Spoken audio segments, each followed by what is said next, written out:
हिंदी कहानियाँ सुनने के लिए बीके एंटरटेनमेंट के चैनल को सब्सक्राइब करना ना भूलें और साथ ही लगा बेल आइकन भी ज़रूर दबाएं। नमस्कार, मैं पिया सिंह नेगी आपको सुनाने जा रही हूँ कहानी बहू पुराण। इस कहानी की लेखिका है एकता गुप्ता। शर्माइन, देखो मेरा बेटा कितनी सुंदर बहू लाया है। साक्षात अन्नपूर्णा है।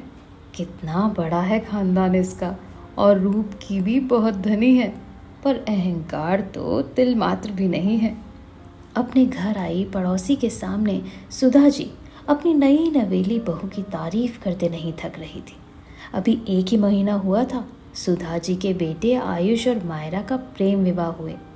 सुधा जी अपनी बहू की तारीफ तो दिल खोल कर करती थी, लेकिन असलियत में उनको वो फूटी आंख भी नहीं भाती थी, क्योंकि आयुष ने उनकी मर्जी के खिलाफ जाकर मायरा से विवाह किया था। सुधा जी के मुंह से उनकी बहू की तारीफ सुनकर सुनने वालों को ऐसा लगता था कि वे बहुत अच्छी सास है।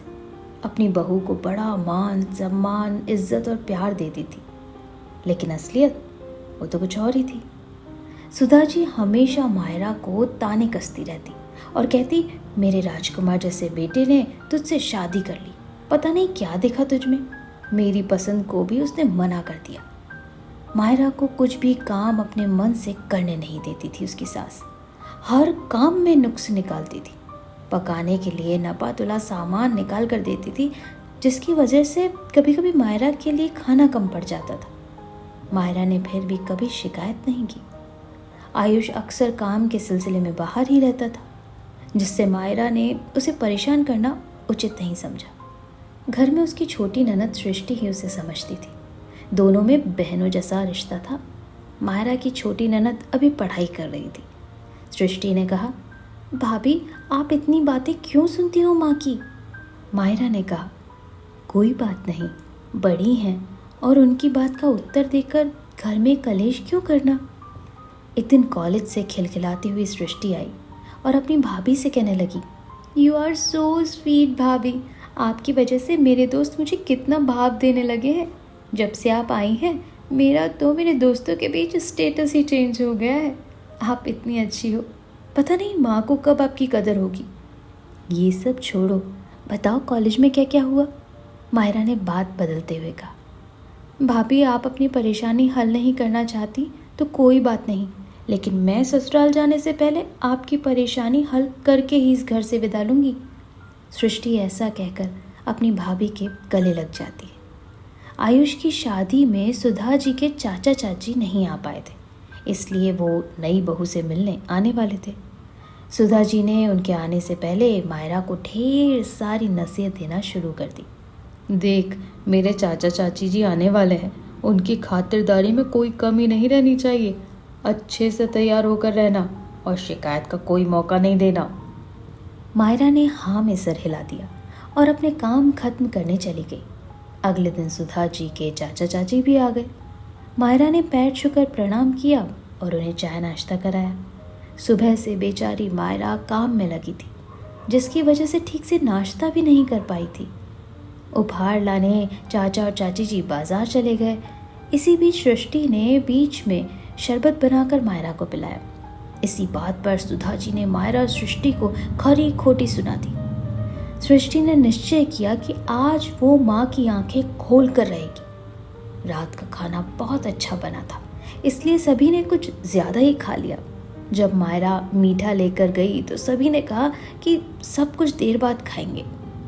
चाची जी ने कहा, बहू मायरा तुम भी जाकर खा लो, फिर थोड़ी देर बाद हम सब मिलकर साथ में मीठा खाएंगे।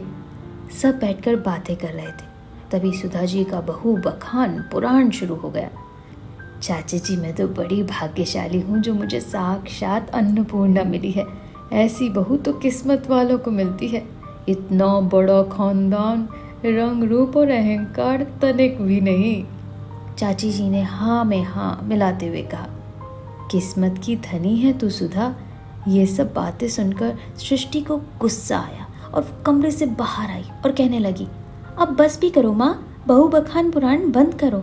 रसोई में जाकर देखो, तुम्हारी वजह से तुम्हारी अन्नपूर्णा आधी पेट ही खाती है।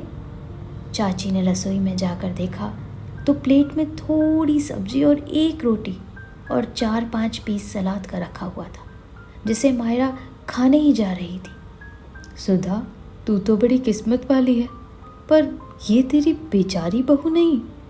प्रेम विवाह किया है तो क्या हो गया? तेरे द्वारा खोजी गई बहू भी तेरा इतना आदर ना कर पाती। और हाँ, एक बात गांठ बांध ले, तेरी भी तो बेटी है। कल अगर उसके साथ ये सब होगा तो क्या बीतेगी तुझ पर और तेरी बेटी पर? भगवान से डर सुधा, सबको इसी जन्म में कर्ज उतारना पड़ता है। कहकर चाची जी वहाँ से बैठक खाने में चली गई। पीछे पीछे सुधा जी भी आई और बोलने लगी, चाची जी, ऐसा मत बोलिए, मैं अपने स्वार्थ में अंधी हो गई थी, जो मेरी अन्नपूर्णा को भूखे पेट सुलाती रही। मेरे बेटे का मना करना मुझे मेरा अपमान लगा, इसलिए शायद, लेकिन अब और नहीं। सुधा जी की आंखों में पछतावे के आंसू थे और मेरी आंखों में इस कहानी को पढ़ने के बाद आंसू छलक रहे हैं। बहुत ही प्यारी कहानी है, लाइक तो बनता ही है और साथ में सबके साथ शेयर ज़रूर कीजिएगा इस कहानी को। नीचे कमेंट सेक्शन में लिख के ज़रूर बताइएगा कहानी कैसी लगी। बने रहेगा आपके अपनी पिया सिंह नेगी के साथ। ये कहानी बहुपुराण एकता गुप्ता द्वारा लिखित थी।